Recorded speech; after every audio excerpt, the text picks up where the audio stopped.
En termes de mise en œuvre, nous en sommes à un taux d'exécution de 23% pour la région de Sédhiou,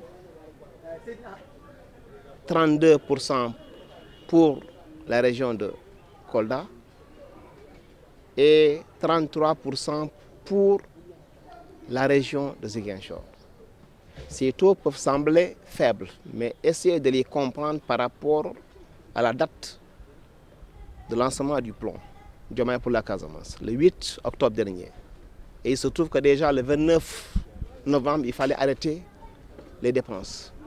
Ce qui fait que par rapport aux engagements des uns et des autres, plusieurs n'ont pas pu mettre en œuvre ces activités. Donc considérez que l'année 2025 est l'année vraiment de démarrage effectif de ce plan Diomaye pour la Casamance, plan qui a suscité beaucoup d'attentes et beaucoup d'espoir auprès des personnes déplacées qui aujourd'hui aspirent à un retour. Nous espérons que durant cette année, nous allons accélérer un peu le pas parce que les attentes sont fortes, comme j'ai dit tantôt, mais également les projets programmés, structures sont tous déterminés, décidés à accompagner ce processus de retour des personnes déplacées.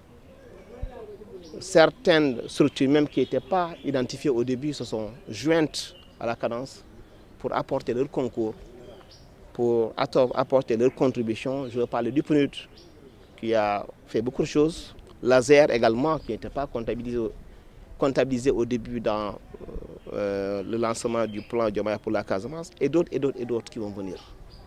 Le ministère de l'Agriculture avec,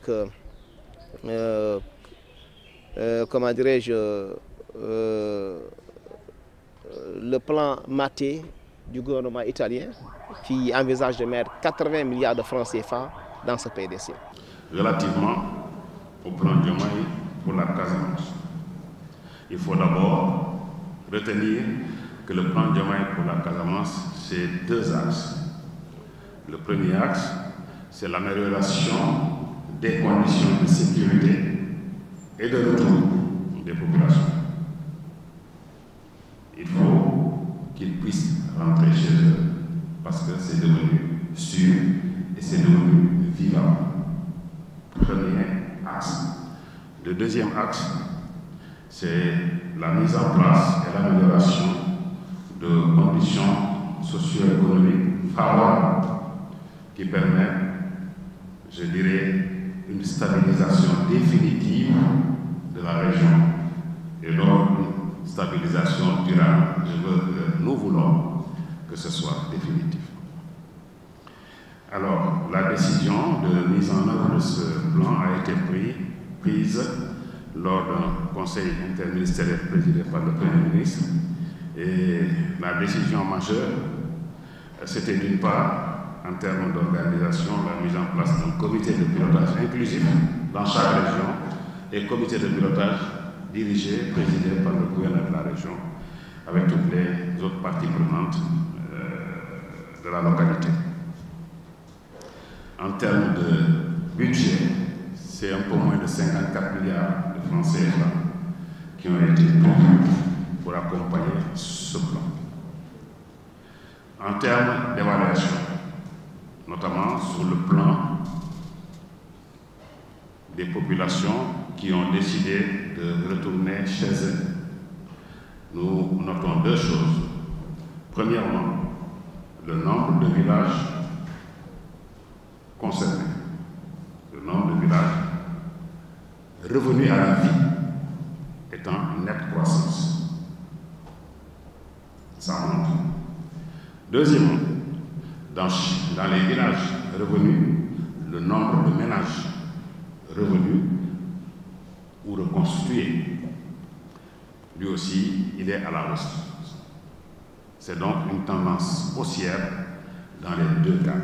Nous nous en félicitons et nous avons l'espoir, nous avons même l'assurance que cette tendance va continuer tant que la situation de paix continuera à prévaloir ici en Casamance. Les gouverneurs n'ont pas manqué d'identifier clairement les contraintes qui gênent un peu, la mise en œuvre du plan Diomaye pour la Casamance elles sont au nombre de 3. D'abord, c'est les moyens de fonctionnement des comités de pilotage. Ça fait défaut. Je pense que ça, l'État pourra y remédier le plus rapidement possible.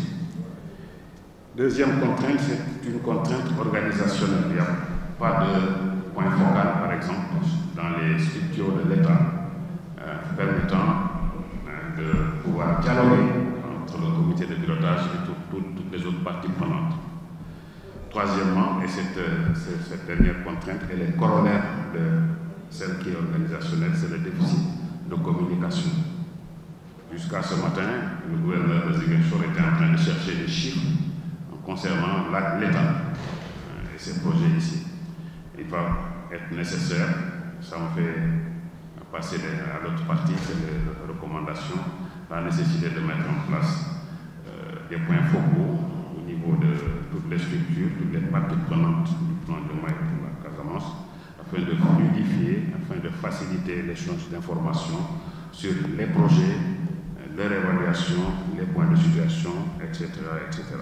Au total, donc, évaluation satisfaisante du plan Diomaye pour la Casamance, engagement renouvelé de l'État pour le poursuivre, peut-être de l'étendre en termes de durée, peut-être l'élargir en termes d'assiette, en termes de spectre d'action.